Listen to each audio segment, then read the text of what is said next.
भारत माता की जय। भारतीय इतिहास की आत्मा वेदांत।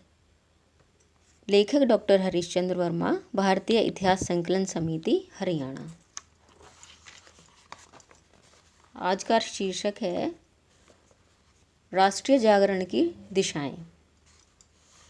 अपने स्वार्थ से प्रेरित होकर अंग्रेजों ने जो भी कदम उठाए उनमें उन्हें आंशिक रूप में सफलता भी मिली, किंतु असंख्य सुशिक्षित लोगों में बड़ी तीखी प्रतिक्रिया भी हुई।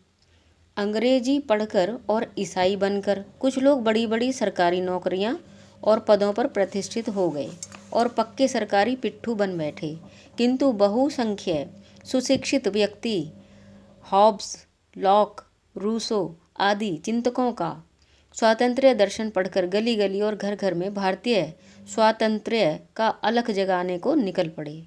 प्रथम स्वतंत्रता आंदोलन में हुए भारी नरसंहार ने भारत की भावुक जनता के दिलों में भारी आक्रोश भर दिया था, जिसने कालांतर में गोरे अंग्रेजों के काले शासन से मुक्ति पाने के सुदृढ़ संकल्प का रूप ले लिया था।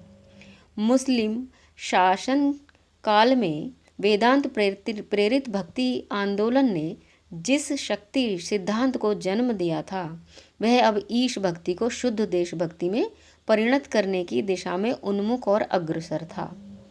अब राष्ट्रीय जागरण की 3 धाराओं राजनीतिक, धार्मिक, सांस्कृतिक तथा साहित्यिक में साहित्यिक धारा ने ही सर्वप्रथम राष्ट्रीय जन जागरण और स्वातंत्र्य चेतना के उद्बोधन का शंखनाद किया।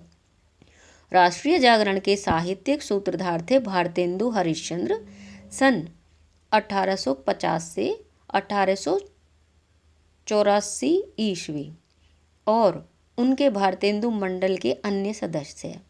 भारतेंदु हरिश्चंद्र की स्वभाषा को ही राष्ट्र की सर्वांगीण समुन्नति का मूलाधार घोषित करने की मान्यता वास्तव में स्वदेशी के प्रेम की ही परिचायक है। वे मातृभाषा हिंदी में राष्ट्रीय अस्मिता को साकार मानते थे, तभी तो उन्होंने लिखा, निज भाषा उन्नति अहें सब उन्नति को मूल। उन्होंने अपनी लोकप्रिय कृति भारत दुर्दशा में ब्रिटिश कालीन परतंत्र भारत की आर्थिक, सामाजिक, राजनीतिक दुर्दशा का मर्मभेदी चित्रण किया है। जहां भारतेंदु ने स्वदेशी के प्रेम की महिमा पर प्रकाश डाला है, वहां भारतेंदु मंडल के मुख्य रचनाकार श्री बद्री नारायण चौधरी प्रेमघन 1855 से 1922 ईस्वी ने विदेशी के प्रेम पर करारा व्यंग किया है।